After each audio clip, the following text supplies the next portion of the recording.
ബഹുമാന്യരെ സുഹൃത്തുക്കളെ,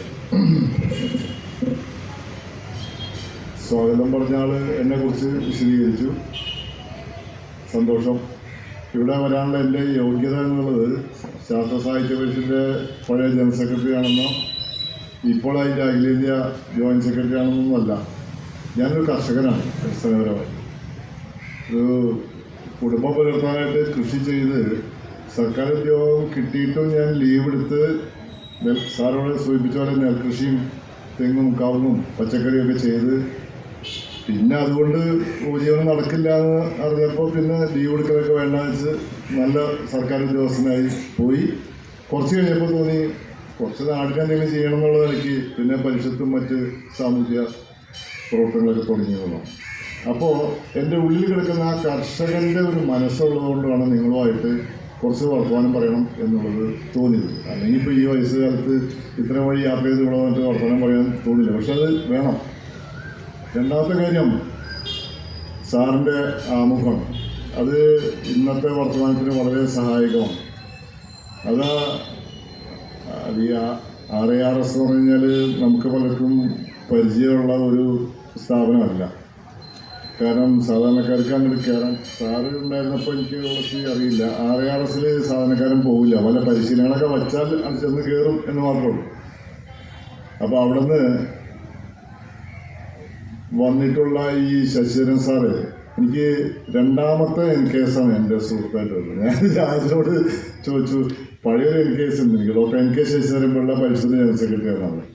അപ്പോഴാണ് അല്ല ആ NKS അല്ല വേറെ NKS ആണെന്ന് പറഞ്ഞു. എന്തായാലും ഒന്നിനൊന്ന് മെച്ചപ്പെട്ട NKS തന്നെയാണ്. സാറിനെ ഞാൻ പ്രത്യേകമായിട്ട് ഇതിൻ്റെ ഒരു ഗതി തിരിക്കാനായിട്ടുള്ള വർത്തമാനം പറഞ്ഞു കിട്ടിയതിൽ സന്തോഷം രേഖപ്പെടുത്തുന്നു. നമ്മളുടെ ഈ വിഷയം ഒരു വൈകുന്നേരത്തെ അന്തിച്ചർച്ച കൊണ്ട് തീരുന്ന ഒരു കാര്യമല്ല. ഒരുപാട് കാര്യങ്ങൾ പറയാനുണ്ട്. ഞാൻ എൻ്റെ കണക്കുകളും കുറിപ്പുകളൊക്കെ ആയിട്ട് മനഃപൂർവ്വം തന്നെയാണ് വരാത്തത്. കാരണം ചില കാര്യങ്ങളൊക്കെ മനസ്സിൽ തന്നെയുണ്ട്. പിന്നെ അത് എന്താ ചെയ്യേണ്ടതിനെ കുറിച്ചുള്ള വ്യക്തമായ ചില ധാരണയുണ്ട്. ആ ധാരണ ഇപ്പോൾ നിങ്ങളുടെ അടുത്ത് പറഞ്ഞിട്ട് കാര്യമില്ല. സാറിവിടെ ഈ വൈക്കം താലൂക്ക് അടക്കം പിടിച്ചിട്ടാണ് വർത്തമാനം പറഞ്ഞത്. ഞാനതൊന്നും പോകാനായിട്ട് ആളല്ല. അതവിടെ നമുക്ക് നിൽക്കട്ടെ. എല്ലാവരും തന്നെ അതിനെ പല വഴിക്ക് കൊണ്ടുപോകേണ്ടി വരും. സത്യത്തിൽ ഇതിൻ്റെ തലക്കെട്ട് പ്രൊഡക്ഷനും കൺസംഷനും ലോക്കലൈസ് ചെയ്യുക എന്നുള്ളതാണ്. സത്യത്തിൽ നമുക്ക് ഇതിനകത്ത് പ്രാദേശിക ഉൽപ്പാദനവും പ്രാദേശിക വിപണിയാണ്. അതെന്താ വെച്ചാൽ കർഷകൻ്റെ ഉള്ളിലൊരു നീറ്റലാണ് പ്രാദേശിക വിപണി എന്നുള്ളത്. അതുകൊണ്ടാണ് ആ വാക്ക് കയറി വന്നത്. സത്യത്തിൽ ആ പ്രാദേശിക വിപണി എന്നുള്ളത് കൺസംഷനായിട്ട് ഉപഭോഗമായിട്ട് മാറുമ്പോഴാണ് വിപണി ഈ ഉപഭോഗത്തിൻ്റെ അടിയിൽ പോകുള്ളൂ. ഇപ്പോൾ വിപണി നമ്മളുടെ ഉപഭോഗത്തെ നിയന്ത്രിച്ചുകൊണ്ടിരിക്കുന്ന ഒരു കാലത്താണ് നമ്മൾ ജീവിക്കുന്നത്. അതുകൊണ്ട് എങ്ങനെയാണ് മനുഷ്യൻ്റെ ഉപഭോഗം വിപണിയെ നിയന്ത്രിക്കുക, ഉപഭോഗം നമ്മളൊരു ആയുധമാക്കുക. നമ്മളൊരു പഴയ ലഘുലേഖ തന്നെ അങ്ങനെയുണ്ട്. സത്യത്തിൽ അതായിരിക്കണം തലക്കെട്ടുന്നത്. അഥവാ നമ്മൾ ചർച്ച ചെയ്യുന്ന വിഷയത്തിൻ്റെ പെർസ്പെക്റ്റീവ് എന്നത് അങ്ങനെ ആയിരിക്കണം എന്നുള്ളതാണ് എൻ്റെ ആദ്യത്തെ പോയിന്റ്. രണ്ടാമത്തത്, ഇതിനൊരു ആശയതലത്തിൽ വ്യക്തത ഇനിയും വരേണ്ടതുണ്ട്.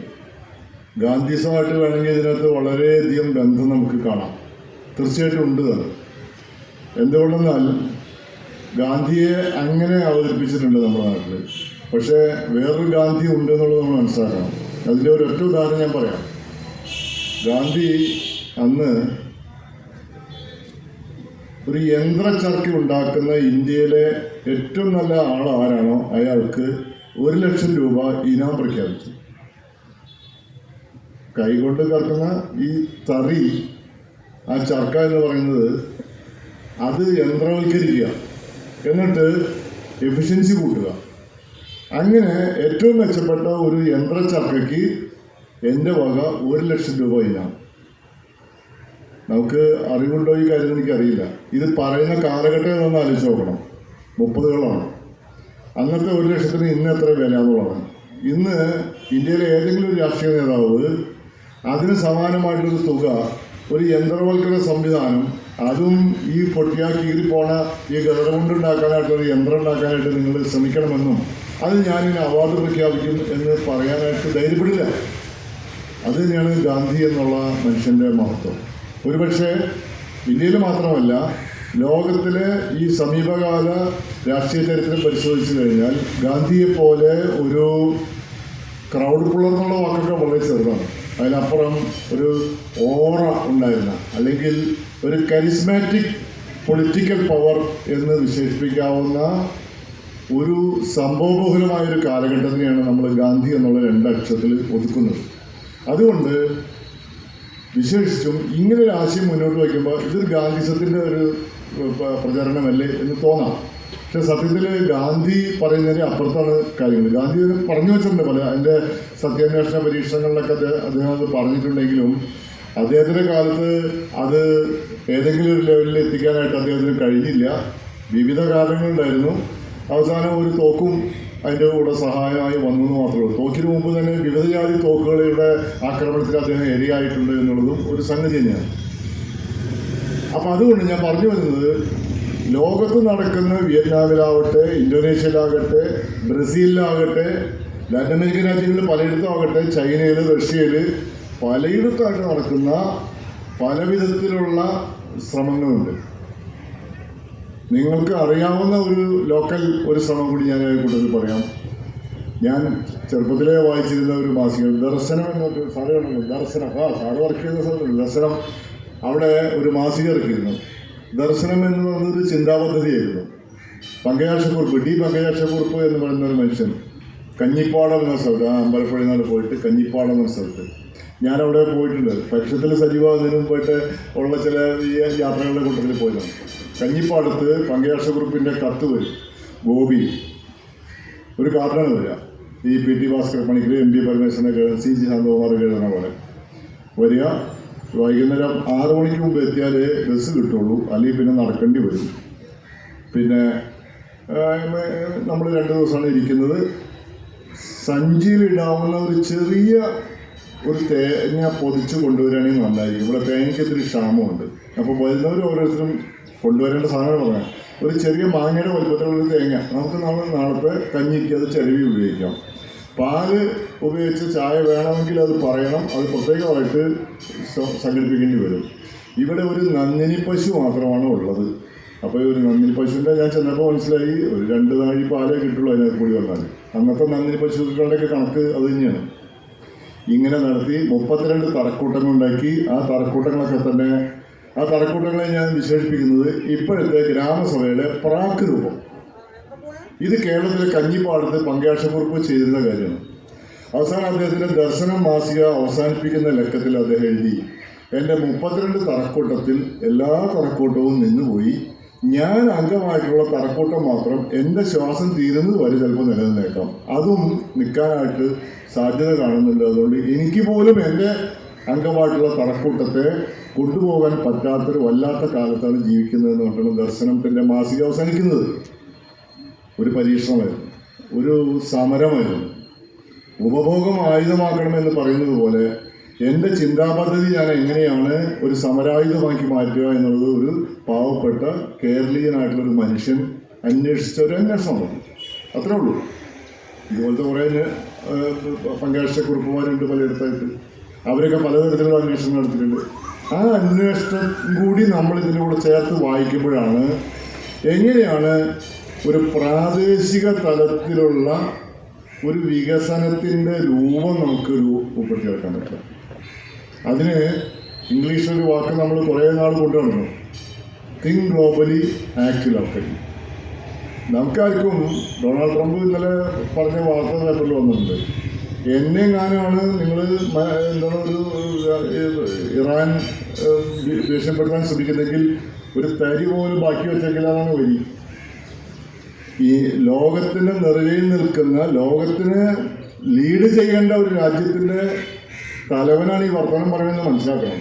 അത് ഈ 2025 എന്ന് പറയുന്ന ജനാധിപത്യം പൂത്തൊളിഞ്ഞ് ഇങ്ങനെ വികസിച്ച് വന്നുകൊണ്ടിരിക്കുകയാണ് എന്ന് പറയുന്ന ഒരു കാലഘട്ടത്തിലാണ് ഇത് പറയുന്നത്.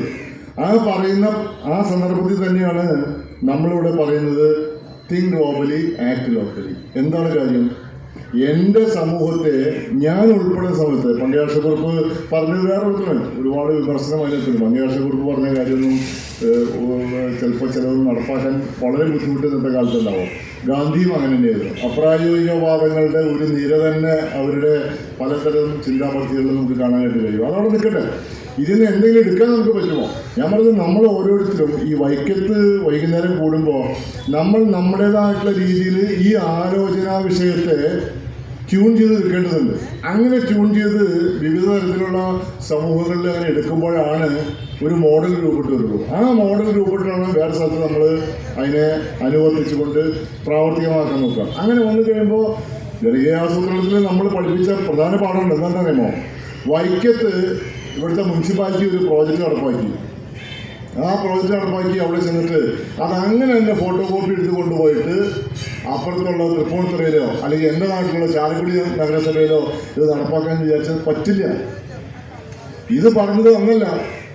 89 എറണാകുളത്ത് സാക്ഷരതാ പരിപാടി നടക്കുമ്പോൾ ഇന്ത്യയിലെ 500 ജില്ലകളിൽ നിന്ന് കളക്ടർമാരടക്കമുള്ള ആൾക്കാർ വന്നു. സാക്ഷരതയിൽ വന്നിട്ട് ഈ സാക്ഷരതയുടെ ഈ ആരോപണം കണ്ടിട്ട് നിക്കകളില്ലാണ്ടായി എന്നുള്ള പരസ്യത്തിൽ പറയുന്ന പോലെ ഈ കളക്ടർമാർ IAS തുള്ളിച്ചാടുകയായിരുന്നു. അങ്ങനെ അവരുടെ അധികാരം വെച്ചുകൊണ്ട് നോർത്ത് ഇന്ത്യയിലെ IAS കേരളത്തിലെ IAS പോലെയല്ല, പ്രത്യേക ഒരു പദവിയില്ല. ഒരു ഡബിൾ എഞ്ചിനും കൊണ്ടാണ് അവർ നടക്കുന്നത്. എന്നുവെച്ചാൽ IAS പദവിയുടെ ഒരു പ്രത്യേകതയുണ്ട്. അത് വെച്ചുകൊണ്ട് അവർ പറഞ്ഞു എൻ്റെ ജില്ലയിൽ ഇപ്പോൾ നടപ്പാക്കണം എന്ന് പറഞ്ഞു. ഇപ്പോൾ നടപ്പാക്കണം എന്ന് വെച്ചാൽ നമ്മളിപ്പം ഈ ബസ്തർ ജില്ലയ്ക്ക് ഇപ്പോൾ രാജൻ പോകാൻ തയ്യാറാണെന്നുണ്ടെങ്കിൽ കളക്ടർ അപ്പം തന്നെ ഉത്തരവാണ്. ഈ രാജൻ എന്ന് പറയുന്ന കേരളത്തിലെ അംബാസഡർ ബസ്തർ ജില്ലയിൽ വരും. UP ആ ജില്ലയിൽ അദ്ദേഹം സാക്ഷരതാ പരിപാടി നടപ്പാക്കും. ഇയാളാണ് ഇനി അടുത്തൊരു ഉത്തരവ് വരുന്നവരെ അംബാസഡർ. അയാൾക്ക് അതിനുള്ള TA ആനുകൂല്യങ്ങളൊക്കെ കൊടുക്കും, അവിടെ താമസിക്കാൻ സ്ഥലം കൊടുക്കും. പിന്നെ ഇയാൾ പത്രാസുകാരനായി.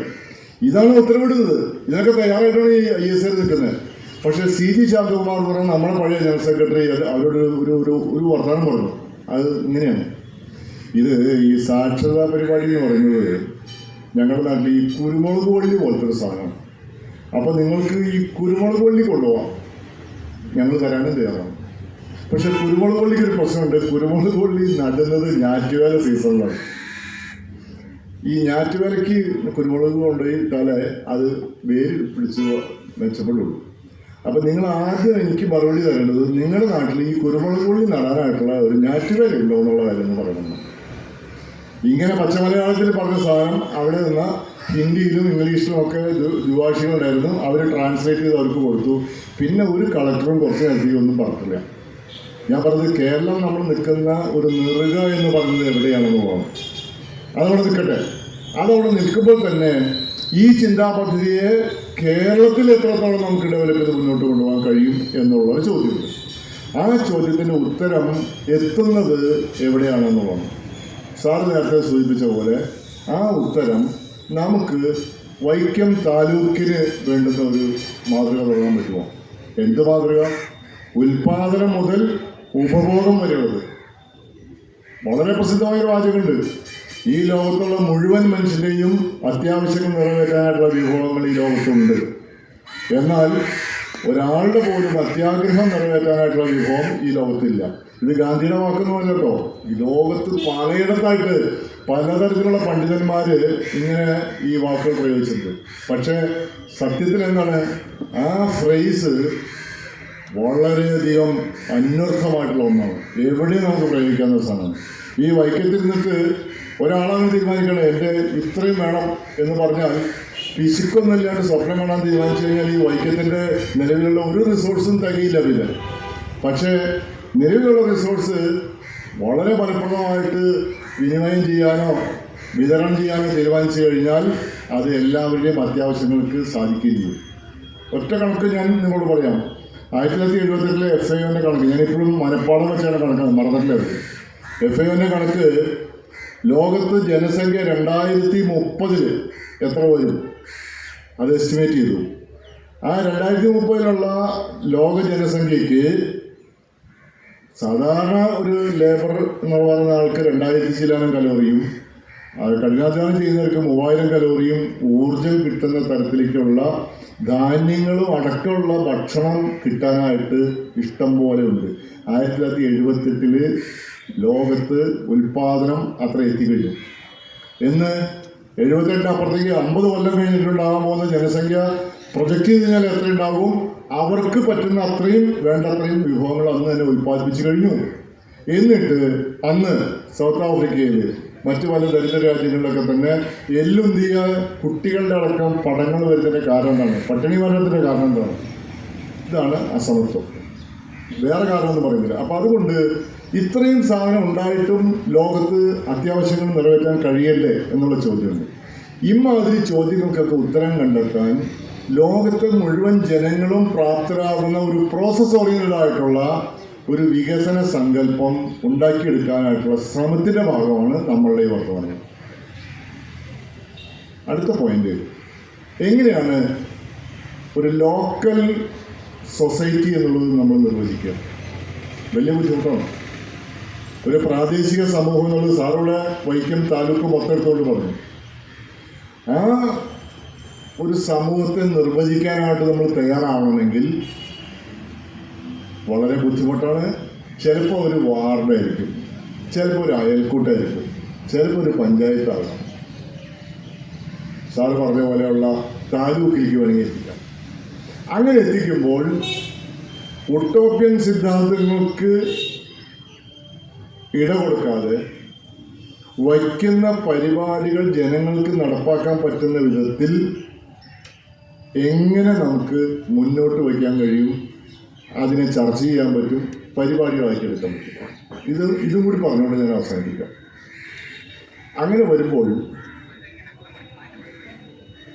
ജനകീയാസൂത്രണം ഇത്രയും കൊല്ലം എത്തിയിട്ടുണ്ട്. ഇവിടെ ഇരിക്കുന്ന പലരും ജനകീയാസൂത്രണത്തെ കുറിച്ച് അറിയാത്ത ആൾക്കാരൊന്നുമല്ല. അത് വെച്ചുകൊണ്ട് 3 ഘടകങ്ങൾ നമ്മൾ പരിശോധിക്കേണ്ടി വരും. ഓരോ സമൂഹം, ഞാൻ പറഞ്ഞത് ഇവിടെ ഇന്നതെന്ന് ഞാൻ പറയുന്നില്ല, പക്ഷേ എൻ്റെ കൺസെപ്റ്റ് ഇത്രയുള്ളൂ. മൈക്രോ ലെവൽ പ്രൊഡക്ഷൻ യൂണിറ്റുകൾ, മൈക്രോ ലെവൽ സംരംഭങ്ങൾ, പ്രൊഡക്ഷൻ എന്നുള്ള അർത്ഥമല്ലേ, സർവീസ് പോലും അങ്ങനെയാക്കാം. ഇപ്പോൾ കിരയുടെയൊക്കെ നേതൃത്വത്തിൽ നടക്കുന്ന സംരംഭകത്വ വികസന പരിപാടികളൊക്കെ അതിലേക്ക് ഊന്നൽ കൊടുത്തുകൊണ്ടുപോകണം. അതവിടെ നിൽക്കട്ടെ. ഈ മൈക്രോ ലെവൽ പരിപാടിയിൽ അവിടെയുള്ള ലഭ്യമാകുന്ന സാധ്യതകൾ എന്താണ്? 1, അവിടുത്തെ പ്രശ്നങ്ങൾ എന്താണ്? 2, 3, അവിടേക്ക് നമുക്ക് ഇംഗ്ലീഷിൽ പറഞ്ഞാൽ എക്സ്റ്റേണലി കൊടുക്കാവുന്ന ഇൻപുട്ടുകൾ എന്തൊക്കെയാണ്, പുറമേ നമുക്ക് എന്തൊക്കെ കൊടുക്കാനായിട്ട് കഴിയും. ഇത് പരിശോധിച്ച് കഴിഞ്ഞാൽ അവിടേക്കുള്ളൊരു പരിപാടിയായി. ഞാൻ നിങ്ങൾക്കൊരു ഇഷ്ടംപോലെ പരിപാടി ഓരോ സ്ഥലത്ത് പോലെ ആലോചിച്ച കാര്യം ഞാനോട് പറയാം. അങ്ങനെ പറയുമ്പോൾ അതിനകത്ത് പരമപ്രധാനമായിട്ട് നിൽക്കേണ്ട സംഗതി ജനങ്ങളുടെ സർവ്വതോന്മുഖമായ പുരോഗതിയാണ്. സർവ്വതോന്മുഖമായ പുരോഗതി എന്ന് പറഞ്ഞാൽ എല്ലാ അർത്ഥത്തിലും ഒരു സാധാരണക്കാരായ ജനങ്ങൾക്ക് അവരുടെ ജീവിതത്തിൻ്റെ അനുഗുണമായിട്ട് വർദ്ധിക്കേണ്ട ഘടകങ്ങളൊക്കെ തന്നെ പതിയെ പതിയെ മെച്ചപ്പെടണം. ഉദാഹരണത്തിന്, ഒരാൾക്ക് തൊഴിൽ കിട്ടുന്നു. മെച്ചപ്പെട്ട ഒരു തൊഴിലാണെന്ന് പറയുന്നത് 12,000 രൂപ കോൺട്രാക്റ്റ് പണിക്ക് 5 കൊല്ലം 6 കൊല്ലമായിട്ടും യൂണിവേഴ്സിറ്റിയിൽ കോൺട്രാക്റ്റ് പണിക്ക് ചെയ്യുന്ന യൂണിവേഴ്സിറ്റി PhD ആയുള്ള അധ്യാപകർ കിട്ടുന്ന ശമ്പളമൊക്കെ ഞാനിവിടെ പറയുന്നില്ല, നിങ്ങൾ പോയി അന്വേഷിക്കണം. എത്ര കൊല്ലമായിട്ടാണ് അത് കിട്ടിക്കൊണ്ടിരിക്കുന്നത്? ഞാൻ ബീഹാറിൽ ഒരു സ്ഥലത്ത് കഴിഞ്ഞപ്പോൾ അവിടുത്തെ ഒരു അധ്യാപകന് വാങ്ങുന്ന ശമ്പളം 7,500 രൂപയാണ്. ഇവിടുത്തെ അധ്യാപകർ കിട്ടുന്ന ശമ്പളം നമുക്ക് ഓരോരുത്തർക്ക് അറിയാമല്ലോ, 7,500 രൂപയാണ്. അപ്പോൾ ചോദിച്ചപ്പോൾ അവിടെ ചോദ്യമൊന്നുമില്ല, ഉത്തരവില്ല. അതുകൊണ്ട് തന്നെ ചോദിക്കാനും പറ്റില്ല, ഇനി ചോദിച്ചാലും ചോദിച്ചില്ലെങ്കിലും ഉത്തരം കിട്ടാനും പോകില്ല, ഇതേ കിട്ടുള്ളൂ. പക്ഷേ ഇവിടെ അങ്ങനെയല്ല. ഇന്ന് 12,000 രൂപ 15,000 രൂപ ശമ്പളം കിട്ടും, അല്ലെങ്കിൽ കൂലി കിട്ടുമെന്ന് പറഞ്ഞാൽ കാലോചിതമായിട്ട് ഓരോ സമയത്തും അത് പരിഷ്കരിക്കപ്പെടണം. 2, അത് കിട്ടുമെന്ന് ഉറപ്പാക്കണം. 3, അതിൻ്റെ ഭാഗമായിട്ടുള്ള സേവന വ്യവസ്ഥകൾ കൂടി ഒരു മനുഷ്യായുസ് മുഴുവൻ നീണ്ടു നിൽക്കുന്ന അത്രയും അവർക്ക് പര്യാപ്തമായിട്ട്, അതായത് എല്ലാ അർത്ഥത്തിലും ഇവൻ സോഷ്യലി എക്കണോമിക്കലി സെക്യൂർഡ് ആവുന്ന ഒരവസ്ഥയാണ് നമ്മൾ മിനിമം ലെവലിൽ നമുക്ക് പറയാൻ പറ്റും.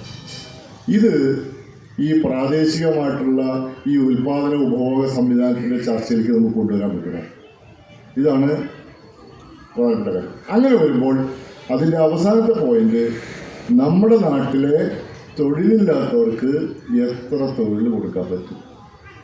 ആ തൊഴിൽ ഇന്ന് IT പാർക്കിലും ഇൻഫോ പാർക്കിലും ഇനി അഥവാ വിദേശത്ത് പോയാലും അവർക്ക് കിട്ടുന്ന തരത്തിൽ സേവന വേതന വ്യവസ്ഥകളുടെ പരിരക്ഷയോടെ ഇവർക്ക് കിട്ടുമോ എന്നുള്ള ചോദ്യം. ഇതിന് ഉത്തരം വേണ്ടി വരും. ഞാൻ ഈ പഞ്ചായത്ത് പ്രസിഡന്റുമാരുടെ മീറ്റിങ്ങിൽ പോകാറില്ല. പണ്ട് പോകുമ്പോൾ അവരോട് പറയും, നിങ്ങൾ 10 പേർക്ക് തൊഴിൽ കൊടുക്ക്. തൊഴിലില്ലായ്മ നമ്മുടെ നാട്ടിൽ രൂക്ഷമാണ് എന്ന് ഞാൻ പറഞ്ഞാൽ നിങ്ങൾ നിരാകരിക്കുന്നവരുണ്ടെങ്കിൽ എനിക്ക് കുഴപ്പമൊന്നുമില്ല, ആയിക്കോട്ടെ. പക്ഷെ ഞാൻ വിശ്വസിക്കുന്ന ആളാണ് ഇപ്പോഴും തൊഴിലില്ലായ്മ ഉണ്ട്. ഞാൻ ഈ നേരത്തെ പറഞ്ഞ അർത്ഥത്തിൽ അതിൻ്റെ വിശദാംശങ്ങൾ കുറേ കൂടി പറയാനുണ്ട്. അങ്ങനെ വന്നു കഴിയുമ്പോൾ ഈ വ്യവസ്ഥയെ നമുക്ക് എങ്ങനെയാണ് ഒരു പ്രായോഗിക പരിപാടിയിൽ കൊണ്ടുവരിക? ഞാൻ ഈ സാർ പറഞ്ഞ സംഗതിയുടെ ആമുഖം വെച്ചുകൊണ്ട് സാറിവിടെ നെല്ലിനെ കുറിച്ച് പറഞ്ഞു, തേങ്ങയെക്കുറിച്ച് പറഞ്ഞു. യാത്ര ചെയ്യുന്ന ആൾക്കാർ ആണ് ഇവിടെ ഇരിക്കുന്ന മഹാഭൂരിപക്ഷം പേര്.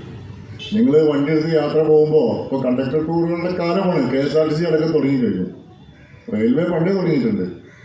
എല്ലാ പൊതുമേഖല സംഘത്തിലും നഷ്ടത്തിൽ പോകാതിരിക്കാനായിട്ട് ഇപ്പോൾ ടൂർ ഓപ്പറേറ്റ് ചെയ്തുകൊണ്ടിരിക്കുക. ഞാൻ ഈറോഡ് ഒരു തെങ്ങ് കർഷകരുടെ ഒരു ഉൽപ്പാദക കമ്പനിക്ക് 52 തരം പ്രോഡക്റ്റുകളാണ് സാറി പറഞ്ഞ പോലെയുള്ള തെങ്ങിന് ഉണ്ടായിരുന്നത്. 52 തരം. അതിൻ്റെ പല യൂണിറ്റിലും നമുക്ക് കയറാനായിട്ട് പറ്റില്ല, കയറ്റിയില്ല. എക്സ്പോർട്ട് ചെയ്യുന്നുണ്ട് അവർ. ഒന്നും വേണ്ട. ഇപ്പം ഇന്നലെ പേപ്പറിലുണ്ടല്ലോ, ഇന്നലെ പേപ്പറിൽ ഞാൻ കണ്ടു, ചകിരിച്ചോറ് ഏറ്റവും കൂടുതൽ എക്സ്പോർട്ട് ചെയ്യുന്നു, ലക്ഷക്കണക്കിന് രൂപ, കോടിക്കണക്കിന് രൂപ വരുന്നു എന്ന് പറഞ്ഞിട്ട്. അപ്പോൾ ചകിരിയുടെ സ്ഥിതി നമുക്കറിയാമല്ലോ.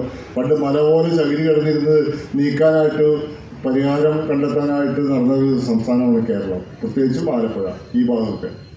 ഇപ്പം എവിടെയെങ്കിലും ചകിരിച്ചോറുണ്ടോ? ഇപ്പം കേരളത്തിലെ ചകിരിച്ചോറ് വരുന്നത് മുഴുവൻ പൊള്ളാച്ചിയിൽ നിന്നാണ്. അപ്പം ആ ഭാഗമാണ് നിൽക്കുന്നു. പക്ഷേ ഇവിടെ തേങ്ങ വെട്ടിക്കഴിഞ്ഞാൽ തേങ്ങാ വെള്ളം കൊണ്ട് ഒന്നാമതരം സോഫ്റ്റ് ഡ്രിങ്ക് ഉണ്ടാക്കി അവർ മാർക്കറ്റ് ചെയ്യാൻ നോക്കും. ആ സോഫ്റ്റ് ഡ്രിങ്ക് രാവിലെ പോകുന്ന വണ്ടി അറ്റെത്തിയിട്ട് ഡെലിവറി കഴിഞ്ഞാൽ തിരിച്ച് അവിടെ കിടന്ന് തിരിച്ചു വരുമ്പോഴേക്കും വിൽക്കാത്ത എല്ലാ തേങ്ങാവെള്ളവും കൊണ്ടുവരികയും അത് ചൊറുക്കുകയും മറ്റും ചെയ്യുന്നു. ഞാൻ പറഞ്ഞത് വെട്ടിക്കളയുന്ന തേങ്ങാവെള്ളത്തിൻ്റെ കാര്യം പറഞ്ഞത്. പിന്നെ തേങ്ങയുടെ മറ്റു കാര്യങ്ങളൊക്കെ വേറെ. മൂക്കാത്ത തേങ്ങ മുഴുവൻ അവർ ഹോട്ടലിലേക്കുള്ള ചട്നി ആക്കി കൊടുക്കുന്നു. തേങ്ങ മൂത്ത തേങ്ങേനെ പല തരത്തിലുള്ള ഗ്രേഡ് ചെയ്യുന്നു. അങ്ങനെ പറയാം, 52 തരം പ്രോഡക്റ്റുകളുണ്ട്. അമേരിക്കൻ മാർക്കറ്റൊക്കെ പ്രധാനമായിട്ടുള്ള ഒരു ടാർഗറ്റായിട്ട് കണ്ടുകൊണ്ട് അവർ കുറേയധികം പ്രോഡക്റ്റുകൾ എക്സ്പോർട്ട് ചെയ്തു. ഇതാണ് തേങ്ങയുടെ സ്ഥിതി. ഞാൻ പാലക്കാട് 500 കർഷകരെ സംഘടിപ്പിച്ച് ഒരു സുസ്ഥിര എന്ന് പറയുന്ന കർഷക ഉൽപ്പാദക കമ്പനിയുണ്ട്. അതിൽ ചിറ്റൂർ ഭാഗത്തുള്ള കമ്പാലത്തറ എന്നൊരു ക്ലസ്റ്റർ ഉണ്ട്. സാറ് നേരത്തെ പറഞ്ഞ പോലെ ഒരു ഏരിയ, ഒരു ക്ലസ്റ്റർ 6,50,000 തേങ്ങയാണ് ഒരു കയറ്റത്തിലാണ് വീഴുന്നത്. ഈ തേങ്ങയുടെ വിലവർദ്ധനവിന് മുമ്പുള്ള സമയത്ത് ആ തേങ്ങ മുഴുവൻ തമിഴന്മാർ വന്നിട്ട് 6 രൂപ മുതൽ 13 രൂപ വരെ വില കിട്ടും ഒരു തേങ്ങയ്ക്ക്. ഏറ്റവും മികച്ച വില 13 രൂപയാണ്. 450 ഗ്രാം ഒരു തേങ്ങയ്ക്ക് ഉണ്ടായിരിക്കും. അതിൻ്റെ ടേപ്പുകൾ പിടിച്ചു കഴിഞ്ഞാൽ 15 ഇഞ്ച് ചുറ്റുവണ്ണം ഉണ്ടാവും ഒരു പൊതിച്ച തേങ്ങ. ഇങ്ങനത്തെ തേങ്ങയ്ക്ക് 13 രൂപ, അല്ലാത്ത തേങ്ങയ്ക്ക് 6 രൂപ വരെയാണ് കിട്ടുന്നത്. ചില സമയത്ത് തേങ്ങ ഇങ്ങനെ വാരി കൂട്ടിയിട്ട് ഇത് വെറുതെ പാഴ്ത്തേങ്ങയാണ്, ഇനിയിപ്പോൾ ഇട്ടിട്ട് കാര്യമില്ലല്ലോ, ഞങ്ങൾ കൊണ്ടുപോകാം. അപ്പോൾ എന്താ സ്ഥിതി വെച്ചാൽ 2000-3000 തേങ്ങയ്ക്ക് വീഴുന്ന ആൾക്കാരുണ്ട് അവിടെ. അവർ 2000-3000 തേങ്ങ വീഴുമ്പോൾ ആണ് കൊണ്ടുപോകട്ടെ. അവൻ ലോറി വന്നിട്ടുണ്ട്, കയറ്റക്കാരുണ്ട്, തോണിയുണ്ട്, ഏണിയുണ്ട്, എല്ലാം കൂടെ കൊണ്ടുപോകും. ഒന്നും അറിയണ്ട, നമുക്ക് കിട്ടുന്ന കാശ് അത്രയും ഇതാണ് കിട്ടുന്നത്. വാല്യൂ അഡീഷൻ പറ്റിക്കഴിയുമ്പോൾ സാറോട് സൂചിപ്പിച്ച പോലെ ആ 2ാം ഘട്ടത്തിലേക്ക് പ്രാഥമിക ഉൽപാദന ശ്രേണിയെ ബന്ധിപ്പിച്ചിട്ട് കോക്കനട്ട് എന്നത് അഗ്രികൾച്ചർ സെക്ടറിൽ നിന്ന് മാറ്റിയിട്ട് കോക്കനട്ടിനെ എങ്ങനെയാണ് ഇൻഡസ്ട്രിയൽ സെക്ടറിലേക്ക് മാറ്റാനുള്ളത്? സംഗതി മാറി. അപ്പോൾ ഈ പ്രാദേശിക വിപണി പോയി ലോക്കലൈസ് ചെയ്യുക എന്നുള്ള വാക്ക് തന്നെ ചിലപ്പോൾ അവിടെ അപ്രസക്റ്റായിട്ട് വരും. കാരണം അത് ഇൻഡസ്ട്രി അപ്പോൾ മാർക്കറ്റുമായിട്ട് ബന്ധം വരുന്നത്. കൺസംഷൻ എന്നുള്ളത് അപ്പുറത്ത് നിൽക്കുന്നത്. നമ്മൾ കൺസംഷനെയും പ്രൊഡക്ഷനെയും ഒരു പൊളിറ്റിക്കൽ ഐഡിയോളജിയിൽ കൊണ്ടുവന്ന് സംസാരിക്കുമ്പോൾ ഒരു പ്രശ്നമില്ല. പക്ഷേ ഇതിനെ രണ്ടിനെയും നിർത്തിയിട്ട് അതിൻ്റെ ഇടയിൽ ഒരു മാർക്കറ്റ് എന്നുള്ള വാക്ക് കൊണ്ടുവന്ന് വെച്ച് കഴിഞ്ഞാൽ, പ്രത്യേകിച്ചും ഇടതുപക്ഷ രാഷ്ട്രീയക്കാർക്ക്, ഞാനടക്കമുള്ള ഇടതുപക്ഷ രാഷ്ട്രീയക്കാർക്ക് മാർക്കറ്റ് എന്നുള്ള വാക്ക് കേട്ട് കഴിഞ്ഞാൽ ഈ ചെകുത്താൻ കുരിശ് കണ്ട പോലത്തെ ഒരു സ്ഥിതിയാണ്. അത് അപ്പോൾ ഒരു പ്രശ്നം എന്തോ ഇതിനകത്തൊരു കല്ലുകടി തോന്നും. പക്ഷേ മാർക്കറ്റ് ഞാൻ നേരത്തെ സൂചിപ്പിച്ച പോലെ നമ്മളെ നിയന്ത്രിക്കാതെ മാർക്കറ്റിനെ നമുക്ക് നിയന്ത്രിക്കാൻ പറ്റുമോ എന്നുള്ള ചോദ്യത്തിന് പ്രസക്തി ഇന്ന് കൂടി വരികയാണെന്ന് ഞാൻ പറഞ്ഞു വരുന്നത്. അപ്പം അതുകൊണ്ട് ഇത്ര ലക്ഷം വരുന്ന തേങ്ങ വീഴുന്നൊരു സ്ഥലത്ത് എങ്ങനെയാണ് തേങ്ങയെ നമുക്ക് വാല്യൂ അഡീഷൻ വരുത്തി കൊണ്ടുപോകാൻ പറ്റുക?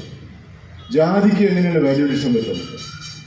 നെല്ല് സാറിവിടെ പറഞ്ഞു 3000 ഹെക്ടർ അല്ലേ സാറേ? 3000 ഹെക്ടറിൽ നിന്ന് 6000 ടൺ നെല്ല് ഉണ്ടാവുന്നതാണ്. ആസ്ട്രേലിയയിൽ ഒരു ഏക്കറിൽ നിന്ന് 7-8 ടണ്ണൊക്കെ ഉണ്ടായിരിക്കുന്നത്. എൻ്റെ ഭാഗത്തുള്ള ഈ കോളിൽ ഈ പ്രളയം കഴിഞ്ഞിട്ടുള്ള 2 വർഷങ്ങളിൽ അതിഭീകരമായിട്ടുള്ള ഉൽപ്പാദനമായിരുന്നു. കാരണം ന്യൂട്രിയൻസ് ഒക്കെ വന്ന് കയറിയിട്ടുണ്ടെന്ന് സ്വാഭാവികം. ഞാൻ സാറിനോട് ചോദിച്ചത് ജാതി ഇവിടെ ഉണ്ടെന്നുള്ളത് എൻ്റെ ഒരു പുതിയ അറിവാണ്.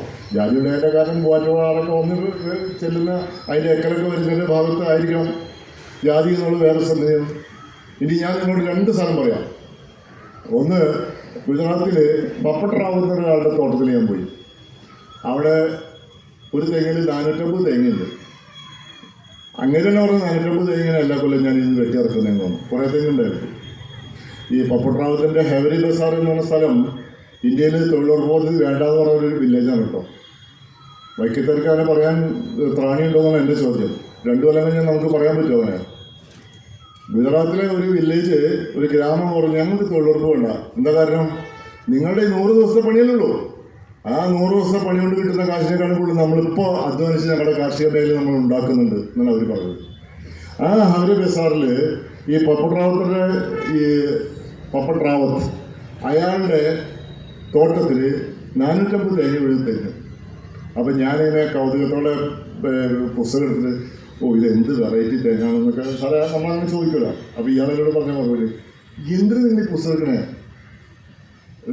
വേറെ ഒരു കമ്മിങ് ഫ്രം കേരളത്തിൽ നിന്നാണ്. നിങ്ങളുടെ വെസ്റ്റ് കോസ്റ്റ് സ്റ്റോൾ എന്ന് പറഞ്ഞാൽ നിങ്ങളുടെ തീരദേശത്തുള്ള ഈ പൊക്കം കൂടിയ തീരപ്രദേശത്തെ തെങ്ങ് ഇനമാണിത്.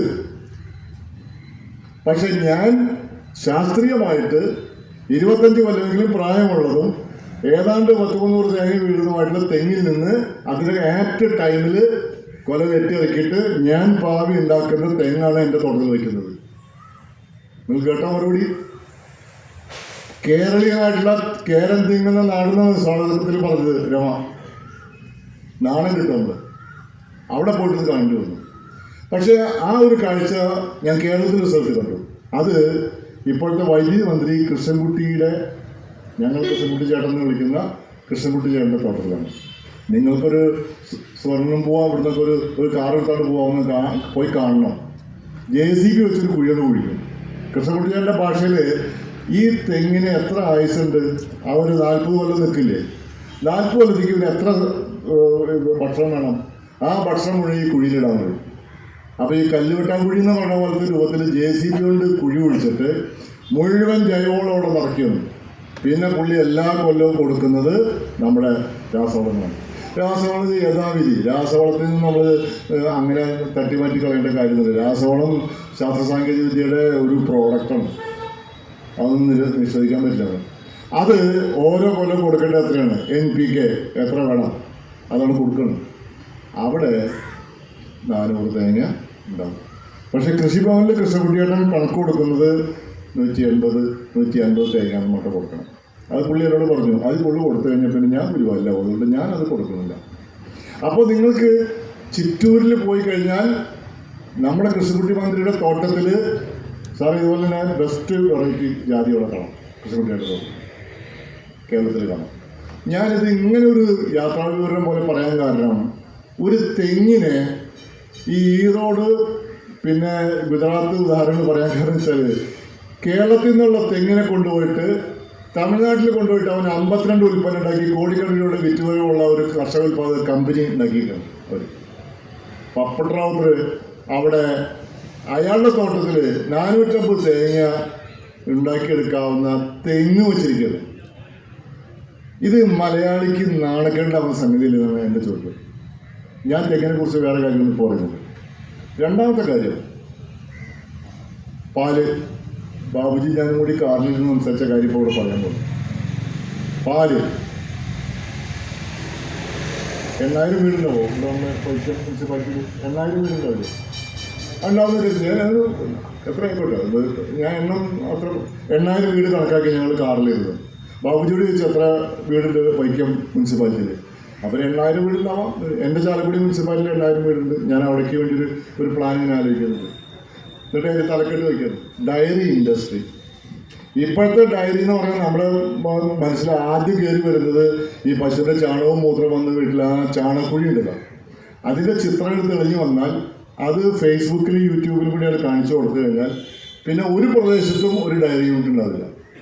പക്ഷേ 8,000 വീട്ടിലേക്ക് ഇപ്പോഴത്തെ കേരളത്തിൻ്റെ ആവറേജ് കൺസംപ്ഷൻ വെച്ചുകൊണ്ട് 1 ലിറ്റർ പാലാണ് ഉപയോഗിക്കുന്നത്.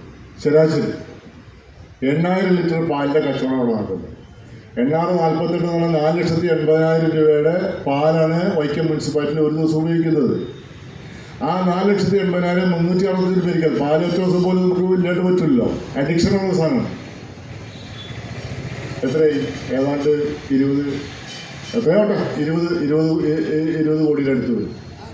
20 കോടി രൂപയുടെ അടുത്ത് ടേൺ ഓവറുള്ള പാൽ കച്ചവടമാണ് വൈക്കം മുനിസിപ്പാലിറ്റി നടക്കുന്നത്. 25-30% വരും ഡയറി ഇൻഡസ്ട്രിയിൽ ചാണകത്തിൻ്റെയും ഗോമൂത്രത്തിൻ്റെയും ടേൺ ഓവർ. ഗോമൂത്രത്തിന് വില നിങ്ങളറിയാമോ? ഞാൻ SN വൈദ്യശാലയിൽ പോയി.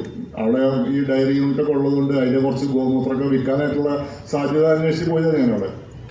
എന്നോട് പറഞ്ഞു സംസ്കരിക്കാത്ത ഗോമൂത്രമാണെങ്കിൽ 8 രൂപ മുതൽ 10 രൂപ വരെ എടുക്കാം. പക്ഷേ കരാറ് വയ്ക്കണം, സ്ഥിരം ഗോമൂത്രം ഉണ്ടാക്കാം. സംസ്കരിച്ച ഗോമൂത്രം 30 രൂപ തരാം ലിറ്ററിന്. ഗോമൂത്രത്തിൻ്റെ വില ഞാൻ പറയാം. അപ്പോൾ ഞാൻ ചോദിച്ചു, വൈദ്യരോട് ചോദിച്ചു, ഇപ്പോൾ എങ്ങനെ എവിടെ കിട്ടുന്നത്? ഇപ്പോൾ ഛത്തീസ്ഗഡിൽ നിന്ന് ഞാൻ ഇറക്കുമതി ചെയ്യുന്നു ഗോമൂത്രം. കേരളത്തിലെ ആയുർവേദ വൈദ്യശാലകളിൽ ഗോമൂത്രം അരച്ചുള്ള ആയുർവേദ മരുന്നുകൾ ഉണ്ടാക്കാനായിട്ട് ഛത്തീസ്ഗഡിൽ നിന്ന് ആയുർവേദ ഈ വൈദ്യശാലയ്ക്ക് ഗോമൂത്രം വരുന്നു ക്യാനിലായിട്ട്. അതിൻ്റെ കരാർ ഒപ്പിച്ചു കൊടുത്തത് കേരളത്തിൽ നിന്ന് അവിടെ ജോലി ചെയ്യാൻ പോയിട്ടുള്ള IAS-കാരാണെന്നും കൂടി പുള്ളി കറവ്. അപ്പോൾ ഞാൻ ചോദിച്ചു, ഈ IAS-കാർ കേരളത്തിൽ അയാൾ അയ്യപ്പൻ ഹോസ്പിറ്റലിൽ എവിടെയെങ്കിലും വർക്ക് ചെയ്തെങ്കിൽ അയാൾക്ക് ഇവിടുത്തെ ഒരു പരിപാടിയൊക്കെ ഒപ്പിക്കാമായിരുന്നല്ലോ. അതിന് നിന്നൊക്കെ അയാൾ ഛത്തീസ്ഗഡിൽ പോയിട്ട് ചെയ്തു. അപ്പോൾ ഗോമൂത്രത്തിൻ്റെ വില ഇതാണ്. ചാണകം ലുലുമാള് നിങ്ങൾ എറണാകുളത്ത് പോകുമ്പോൾ കയറി നോക്കി. ഞാൻ ഒരിക്കൽ പോയി നോക്കി. ചാണകം 2 കിലോൻ്റെ ചാണകത്തിൻ്റെ പാക്കറ്റ് അവിടെ ഇരിക്കുന്നത് 85 രൂപയാണ് അതിൽ MRP അതിന് കൂടുതലാണ്. 85 രൂപയ്ക്കാണ് ഒരു സെല്ലിംഗ് പ്രൈസ് ഇട്ടിരിക്കുന്നത് ചാണകത്തിൻ്റെ വിലയാണ്. ഒന്നുമില്ല അതിനകത്ത്. അപ്പോൾ പ്രോഡക്റ്റാണ് അതൊക്കെ. ചാണകം വേസ്റ്റ് അല്ല, പ്രോഡക്റ്റാണ്. ഇനി ചാണകത്തിൻ്റെ സാറിൻ്റെ ഭാഷയിൽ അതിൻ്റെ ശാസ്ത്രീയമായിട്ടുള്ള മേന്മകളെ കുറിച്ച് വിശദീകരിച്ചു കഴിഞ്ഞാൽ ചാണകത്തിൻ്റെ വില ഇവിടെ നിന്നല്ല നിൽക്കുക. ചാണകം ലോകോത്തര നിലവാരമുള്ള ഇനോക്കുലമായിട്ട് ഞാനൊക്കെ വർക്ക് ചെയ്ത IRTസിൽ ഞങ്ങൾ ബയോഗ്യാസ് പ്ലാന്റിലും ഒക്കെ തന്നെ ഉപയോഗിച്ചിട്ടുള്ളതാണ്. നിൽക്കട്ടെ. അപ്പോൾ ചാണകവും ഗോമൂത്രവും കൂടി വന്നു കഴിഞ്ഞാൽ 30% കൂടി. അപ്പോൾ 25 കോടി രൂപയുടെ ടേൺ ഓവറുള്ള ഒരു ബിസിനസ് പ്രോഗ്രാമാണ് വൈക്കം മുനിസിപ്പാലിറ്റിയിലെ പാല് കൺസ്യൂം ചെയ്യുന്ന അക്കാര്യം മാത്രം. എങ്ങനെയാണ് നമ്മളിതിനെ ഇപ്പോഴത്തെ ഭാഷയിൽ പറഞ്ഞാൽ 4 പേർക്ക് തൊഴിൽ കിട്ടുന്ന ഒരു ഇൻഡസ്ട്രി യൂണിറ്റായിട്ട് മാറ്റുക എന്നുള്ളതാണ് ചോദ്യം. 2 പ്രശ്നം അതിനകത്തുണ്ട് ഡയറിയെക്കുറിച്ച് മാത്രം പറയുമ്പോൾ. 1, അത് കറക്കാനായിട്ടുള്ള സംഗതി. 2, അതിൻ്റെ തൊഴുത്തിൻ്റെ കാര്യം. 3, അതിൻ്റെ ഡെലിവറി സിസ്റ്റം. ഞാൻ ഇതിനെക്കുറിച്ച് ഒരു അന്വേഷണം നടത്താൻ പോയി. എറണാകുളം ജില്ലയിലെ പള്ളിയാക്കൽ സൊസൈറ്റിയിൽ പറവൂർ എന്ന് പറയുന്ന സ്ഥലത്ത് നിന്ന് നേരെ തെക്കോട്ട് നമ്മുടെ ബൈപ്പാസ് എറണാകുളത്തേക്ക് വരുന്ന സ്ഥലത്ത് പള്ളിയാക്കൽ സൊസൈറ്റി നിങ്ങളൊന്ന് പോയി കാണണം. ആ പള്ളിയാക്കൽ സൊസൈറ്റിയിൽ 1000 ലിറ്റർ പാല് ഒരു ദിവസം ഒരു ഡെലിവറി നടത്തുന്നുണ്ട് വീടുകളിലേക്ക്. പെരിന്തൽമണ്ണ റെയിൽവേ സ്റ്റേഷൻ്റെ അടുത്ത് മണ്ണാർമല ഫാർമർ പ്രൊഡ്യൂസർ കമ്പനി എന്ന് പറഞ്ഞിട്ടൊരു കമ്പനിയുണ്ട്. അത് അവിടുത്തെ കർഷകരെല്ലാവരും കൂടി കൂട്ടം കൂടി തുടങ്ങിയതാണ്. സത്യത്തിൽ അങ്ങനെ കർഷകർ കൂട്ടം കൂടി തുടങ്ങിയതല്ല, അവിടുത്തെ ഓട്ടോറിക്ഷക്കാരാണ് തുടങ്ങിയത്. ഞാൻ പറഞ്ഞു വരുന്നത് വെച്ചാൽ ലോകത്തിൽ ആശയം രൂപപ്പെട്ടു വരുന്നത് ഭിക്ഷാടനക്കാരുടെ ഇടയിൽ നിന്ന് വരും, സൈക്കിളുകാരുടെ ഇടയിൽ നിന്ന് വരും, പാടത്ത് പണിക്കുന്ന തൊഴിലാളിയുടെ നിന്ന് വരും, ഓട്ടോറിക്ഷക്കാരുടെ ഇടയിൽ നിന്നും വരും. സർക്കാർ ഉദ്യോഗസ്ഥന്മാരിൽ നിന്നും ശാസ്ത്രജ്ഞന്മാരിൽ നിന്നും ഗവേഷകരിൽ നിന്നും മാത്രമല്ല, എല്ലാവരിൽ നിന്നും വരും. അവർ 25-30 വീടുകളിലേക്ക് പാല് കൊടുക്കാൻ ഒരു 3-4 ഓട്ടോറിക്ഷക്കാർ തയ്യാറായി. ഇപ്പം 35 ഓട്ടോറിക്ഷക്കാർ ശരാശരി 50 ലിറ്റർ മുതൽ 100 ലിറ്റർ വരെ പാല് ഓരോ വീടുകളിൽ സപ്ലൈ ചെയ്യുന്നുണ്ട്. 1200 ലിറ്റർ പാലാണ് അവർ ഡെലിവറി നടത്തുന്നത്. പള്ളിയാക്കൽക്കാർ ഏതാണ്ട് 1000 ലിറ്ററാണ് സപ്ലൈ ചെയ്യുന്നത്. ഹൈക്കോടതിയിൽ പ്രാക്ടീസ് ചെയ്യുന്ന ഒരു വക്കീല് അവിടെ പാല് സപ്ലൈ ചെയ്യുന്നുണ്ട് പള്ളിയാക്കലിൽ. അപ്പോൾ വക്കീലോട് ഞാൻ ചോദിച്ചു, വക്കീല് കേസില്ലാഞ്ഞിട്ടാണ് ഈ പാല് സപ്ലൈക്ക് നടക്കുന്നത് ചോദിച്ചു. അപ്പോൾ എന്നോട് പറഞ്ഞു, നിങ്ങൾ എവിടെയെങ്കിലും പോയി പ്രസംഗിക്കും. അത് ശരിയാണ്, വൈക്കത്ത് തോറ്റപ്പോൾ ഞാൻ അങ്ങനെ പേര് പറഞ്ഞില്ല എന്ന് മാത്രമേ ഞാൻ പറഞ്ഞില്ല. അപ്പോൾ നിങ്ങൾ പ്രസംഗിക്കാൻ പറയില്ലേ ഈ വക്കീൽ ഇവിടെ ഡെലിവറി ബോയ് ആയിട്ട് വർക്ക് ചെയ്തെന്നുള്ളത്? ഞാനിവരുടെ അംബാസഡറാണ്. സന്തോഷം തോന്നി. നമുക്കിങ്ങനെ പാല് ഉൽപ്പാദിപ്പിക്കുന്നു. ഇവർ രണ്ടുപേരും ഒരു സംഗതിയും ഡയറി യൂണിറ്റ് ഉണ്ടാക്കുന്നതിനും പാൽ ഉൽപ്പാദിപ്പിക്കുന്നതിലും ഒരു ഇൻപുട്ടും കൊടുത്തിട്ടില്ല, ഒരു ഇടപെടലും നടത്തിയിട്ടില്ല. നിലവിലുള്ള സംവിധാനത്തിലൂടെ പാൽ ഉൽപ്പാദിപ്പിച്ച് തരുന്ന ആളുകളോട് ഇതാ കൂടുതൽ തരാൻ പറ്റുമോ എന്ന് ചോദിച്ചു, അത്രേ ഉള്ളൂ. അപ്പോൾ ആ പ്രശ്നങ്ങൾ അവിടെ നിൽക്കണം. ഞാനതൊന്നും പറയുന്നില്ല. നമ്മളുടെ പ്രോബ്ലം എവിടെയാണ് കിടക്കുന്നതെന്ന് വെച്ചാൽ അതിൻ്റെ ഡെലിവറിയും അതിൻ്റെ മാർക്കറ്റിംഗ് സംവിധാനത്തിൽ മാത്രം അവർ ഇടപെട്ടു. എന്നിട്ട് ഈ 1000 ലിറ്റർ പാല് കൊടുക്കുന്നതിൻ്റെ ഭാഗമായിട്ട് രണ്ടു കൂട്ടരും എല്ലാ വർഷവും ലാഭവിഹിതം വിതരണം ചെയ്തുകൊണ്ടിരിക്കുന്നത്. 1000 രൂപ വീതം കർഷകരിൽ നിന്ന് എടുത്തിട്ട് തുടങ്ങിയതാണ് ഇവർ രണ്ടു കൂട്ടരും. മണ്ണാർമലക്കാർ അതുമില്ല, ഓട്ടോറിക്ഷക്കാർ മാത്രമേ കിട്ടും. ഇനി ഇതിനകത്തൊരു കമ്പോണൻ്റ് ഉണ്ട്, പശുവിനെ കറക്കൽ. പാലക്കാട് ജില്ലയിൽ എലപ്പള്ളി എന്നൊരു ഗ്രാമപഞ്ചായത്തുണ്ട്. ഇപ്പോൾ ബ്രൂവറി വിഭാഗം നടക്കുന്നത് എലപ്പള്ളിയിലാണ്. അവിടെ ഡോക്ടർ ശുദ്ധോന്റെ നേതൃത്വത്തിൽ കറവ സംഘം ഉണ്ടാക്കി. നിങ്ങൾ ഇത് കേരളത്തിൽ ഇതൊക്കെ നടക്കുന്ന കാര്യമാണെന്ന്. ഞാനിത് തമാശ പറഞ്ഞില്ലത്, നിങ്ങൾക്ക് പോയി കാണാവുന്ന സ്ഥലമാണ് കറവ സംഘം. ആ കറവ സംഘത്തിൽ അവർക്ക് ട്രെയിനിങ് കൊടുത്ത് ടെക്നീഷ്യന്മാരുണ്ട്, വിത്ത് യൂണിഫോമാണ്. ഞാൻ 2 പേരെ പരിചയപ്പെട്ടു. ഒരുത്തൻ മലമ്പുഴ IT എന്ന് പഠിച്ച ഒരുത്തനാണ്, വേറൊരുത്തൻ BTech കഴിഞ്ഞ എഞ്ചിനീയറാണ്, എറണാകുളത്തെ എഞ്ചിനീയറായിട്ട് ജോലി ചെയ്യുന്നു. ഞാൻ ചോദിച്ചു, താൻ എന്തിനാണ് ഈ പണിക്ക് വെക്കണേ? അപ്പോൾ എന്നോട് പറഞ്ഞത് 18000 രൂപ മാസം കിട്ടണമെന്നാണ്. 3 കൊല്ലം മുമ്പത്തെ കാര്യമാണ് നീ പറഞ്ഞത്. 18000 രൂപ മാസം നീ കിട്ടുന്നുണ്ട് ഇവിടെ. രാവിലെ 4 മുതൽ പരമാവധി 6 മണി, ഒരു 1.5 മണിക്കൂറിൽ എൻ്റെ പണി തരും. എനിക്കൊരു ബുള്ളറ്റ് ഉണ്ട്, ഞാൻ ബുള്ളറ്റിനെ പോണത്. കറക്കാനായിട്ട് മെഷീനുണ്ട്. എല്ലാ വീട്ടിലും പശുവിൻ്റെ അകിട് ഇളം ചൂടുവെള്ളം കൊണ്ട് കഴുകി വൃത്തിയാക്കി പാല് കറന്നു കൊടുക്കേണ്ട പാത്രം, ക്യാനുണ്ട് ഒക്കെ വെച്ചിട്ട് മെഷീനാണ്. എല്ലാ വീട്ടിലും മെഷീനുണ്ട്. മെഷീൻ ഇല്ലാത്തവർക്ക് ഇവരുടെ മൊബൈൽ മെഷീൻ കയ്യിലുണ്ട്. ആ മെഷീൻ കൊണ്ടിരുന്നു. മോട്ടോർ സൈക്കിളിൽ വർക്ക് ചെയ്യാവുന്ന മെഷീൻ പോലും ഉണ്ട് ഒരാളുടെ കയ്യിൽ. അത് കോയമ്പത്തൂർ തന്നെ കണ്ടുപിടിച്ചൊരു മെഷീനാണ്. അല്ലാത്തതൊക്കെ തന്നെ കറണ്ടിൽ ബാറ്ററിയിൽ വർക്ക് ചെയ്യുന്ന. പാലക്കാട് പിന്നെ മെഷീൻ ഉപയോഗിച്ചുള്ള കറവാന്നുള്ളത് കോമണാണ്, എല്ലാവർക്കും അറിയാം. അത് വെച്ച് ഇവരാണ് ചെല്ലും. 5-10 മിനിറ്റ് കൊണ്ട് പശുവിനെ കറക്കും, പാല് ക്യാനിലാക്കും. ഒരു 15 പേരുടെ കറവ സംഘം. ഞാൻ പറയുന്നത് ഉട്ടോപ്യൻ സിദ്ധാന്തങ്ങളല്ല, പട്ടിണി മാറ്റാനായിട്ട് പരിവട്ടം നടക്കുന്ന സാധാരണക്കാരായ ആളുകളുമല്ല. മധ്യവർഗക്കാരായ ആളുകൾ അത്യാവശ്യം 12,500 രൂപ എറണാകുളത്ത് സൈറ്റ് സൂപ്പർവൈസറായിട്ട് പണി കിട്ടിയിരുന്നവൻ അത് വേണ്ടാന്ന് വെച്ചിട്ട് അവൻ്റെ ബുള്ളറ്റ് വാങ്ങി ഇവിടെ പശുവിനെ കറക്കാൻ നോക്കണം. പക്ഷെ അവൻ പറഞ്ഞത് ഇവിടുത്തെ ഉള്ള ഫാർമർ ക്ലബിൻ്റെ ടെക്നീഷ്യനാണ്. ഞാൻ 18 തൊഴിലാളികളെ വെച്ചിട്ട് അന്ന് 600 രൂപ ഡെയിലി കൂലി കൊടുത്ത് യൂണിഫോം കൊടുത്ത് അവർക്ക് ESIയും EPFും വെച്ചുകൊണ്ട് 3 കൊല്ലം ഒരു കമ്പനി നടത്താൻ കഴിഞ്ഞു. 250 ഏക്കർ പാടമടക്കമുള്ള സ്ഥലമെടുത്ത് പച്ചക്കറി കൃഷി ചെയ്തു. കോവിഡിലാണ് പൊളിഞ്ഞ പണിസായിപ്പോയി. അപ്പം ഞാൻ പറഞ്ഞു വരുന്നത് കേരളത്തിൽ സാധ്യത. വൈക്കത്ത് നിങ്ങളൊരു ഡയറി ഇൻഡസ്ട്രി നടത്താൻ തീരുമാനിച്ചു കഴിഞ്ഞാൽ അത് ചുരുങ്ങിയത് 25 കോടി രൂപയുടെ ഒരു ഡയറി ഇൻഡസ്ട്രി ഉണ്ട്. 25 കോടി രൂപയുടെ ടേൺ ഓവർ ഉള്ളത്. 10% പ്രോഫിറ്റ് മിനിമം. അതൊരു മാന്യമായ പ്രോഫിറ്റാണ് എന്ന് പറഞ്ഞാൽ എത്ര രൂപ അതിൽ നിന്നൊരു കൊല്ലം നമുക്ക് കർഷകർക്ക് വീതം വയ്ക്കാൻ കിട്ടുമെന്ന് ആലോചിച്ച് നോക്കണം. തൊഴിൽ എത്രയാണ്? തൊഴിൽ 10 അനിമൽസുള്ള ഒരു ഡയറി യൂണിറ്റിന് 2 ഡയറക്റ്റ് എംപ്ലോയ്മെൻ്റ് അതിനകത്തുണ്ട്. മൊത്തം ഒരു 1000 അനിമൽസ് വൈക്കം മുനിസിപ്പാലിറ്റിക്കകത്ത് വേണം. ഈ 1000 അനിമൽസ് വന്നു കഴിയുമ്പോൾ അതിന് ഫെഡറേറ്റഡ് ആയിട്ടുള്ള കൊച്ചു കൊച്ചു സംരംഭ യൂണിറ്റുകൾ, അതിൻ്റെ ഫെഡറേഷൻ, അത് കമ്പനിയായിട്ട് രജിസ്റ്റർ ചെയ്യുന്നു. അതിന് വെറ്ററിനറി ഡോക്ടറുടെ അടക്കമുള്ള സൗകര്യങ്ങൾ, മാർക്കറ്റിംഗ് സൗകര്യങ്ങൾ, ടെക്നോളജി പ്രൊവൈഡ് ചെയ്യൽ, കമ്പോണൻസ് കൊടുക്കൽ അടക്കമുള്ള കാര്യങ്ങളൊക്കെ ഉണ്ട്. വലിയ കമ്പനിയായിരിക്കും, വലിയ കമ്പനിയാണ്. അവിടെ ന്യൂസിലാൻഡിലും ബ്രസീലിലും സ്വിറ്റ്സർലൻഡിലൊക്കെ ഉള്ള കമ്പനി പോലത്തെ ഒരു കമ്പനി തന്നെയായിരിക്കും. പക്ഷേ ലോക്കലി ഓൺഡായിരിക്കും, ലോക്കലി ആയിട്ടുള്ള ആളുകളുടെ ഡയറക്ടർ ബോർഡ് നിയന്ത്രിക്കുന്ന കമ്പനിയായിരിക്കും. ഒരു മാർവാടിയും വരാൻ പോകുന്നില്ല, ഒരു അംബാനിയും വരാൻ പോകില്ല, ഒരു അദാനിയും വരാൻ പോകില്ല. അതിൻ്റെ ആവശ്യമില്ല. അതിൻ്റെ കാരണം എന്താ? കേരളത്തിൽ 100 കണക്കിന് പ്രബന്ധങ്ങൾ നമ്മുടെ കയ്യിലുണ്ട്. സാറിനോട് ചോദിച്ചാൽ സാറ് നിങ്ങൾക്ക് തരും. 100 കണക്കിന് പ്രബന്ധങ്ങളുണ്ട്. ഒരു ലോക്കൽ കമ്മ്യൂണിറ്റിക്ക് ആവശ്യമായ സെൽഫ് സസ്റ്റൈനബിൾ ആയിട്ടുള്ള പ്രോഗ്രാം ഉണ്ടാക്കാനായിട്ട് ഇവിടെ തന്നെ ഇന്ന വിധത്തിൽ കഴിയുമെന്ന് പഠനങ്ങൾ നടത്തി, ഗവേഷണം നടത്തി, PhD എടുത്തിട്ടുള്ള ഒരുപാട് പ്രബന്ധങ്ങൾ കയ്യിലിട്ടുണ്ട്. അതിൽ നിന്നൊക്കെ തെളിഞ്ഞിട്ടുള്ളത് കൊച്ചു കൊച്ചു ലാൻഡ് ഹോൾഡിങ്സ് ആണ് കേരളത്തിൽ. ഇതിനെക്കുറിച്ച് പഠിച്ചിട്ടുള്ള നോളജ് സൊസൈറ്റിയാണ് കേരളം. ക്യാപിറ്റൽ എന്ന് പറഞ്ഞാൽ അവിടെ പ്രശ്നമുണ്ട്. അത് നേരത്തെ പറഞ്ഞാൽ വരേണ്ട ക്യാപിറ്റലല്ല. ഒരു പഞ്ചായത്തിലെ സർപ്ലസ് ഫണ്ട് എത്രയാണ്? നിങ്ങളൊന്ന് ആലോചിച്ച് നോക്ക്. ഒരു പഞ്ചായത്തിലെ സർപ്ലസ് ഫണ്ട് എന്ന് പറഞ്ഞാൽ ഇപ്പോഴത്തെ 150 കോടി മുതൽ 200 കോടി രൂപ വരെയുണ്ട്. എല്ലാ മനുഷ്യരുടെ കയ്യിലും വരുന്ന വരുമാനം അതിൽ നിന്ന് ബിവറേജ് കോർപ്പറേഷനിൽ കൊടുക്കണ കാശ് വരെയാണ് കുറച്ചോ. ഇപ്പോൾ ആണെങ്കിൽ എല്ലാ ജ്വല്ലറിയിലും ക്യൂ ആണ്. എല്ലാ ജയലക്ഷ്മി അടക്കമുള്ള സിൽക്ക് കടകളിലും ക്യൂ ആണ്. പോട്ടെ, കാശിഷ്ട പോലെ കയ്യിലുണ്ട്. അപ്പോൾ ഇതിനെ ചിലവാക്കണ്ടേ?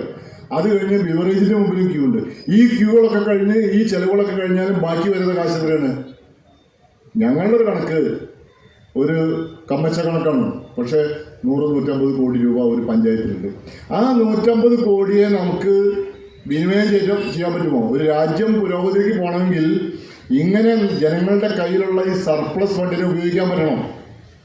അല്ലാതെ കേരളം കേന്ദ്രത്തിലേക്ക് ഇങ്ങനെ നോക്കിയിരുന്നിട്ട് കിട്ടേണ്ടുന്ന അവിടെ നിന്ന് ചവിട്ടിത്താത്തി തോന്നിയാസം ചെയ്തിട്ട് അവനവൻ്റെ ആവശ്യമുള്ള ആളുകൾക്ക് മാത്രം കൊടുക്കുകയും ഇവിടെ കൊടുക്കാണ്ടിരിക്കുകയും ചെയ്യുന്ന ഒരു രാഷ്ട്രീയ വൈരം അതവിടെ നിൽക്കട്ടെ.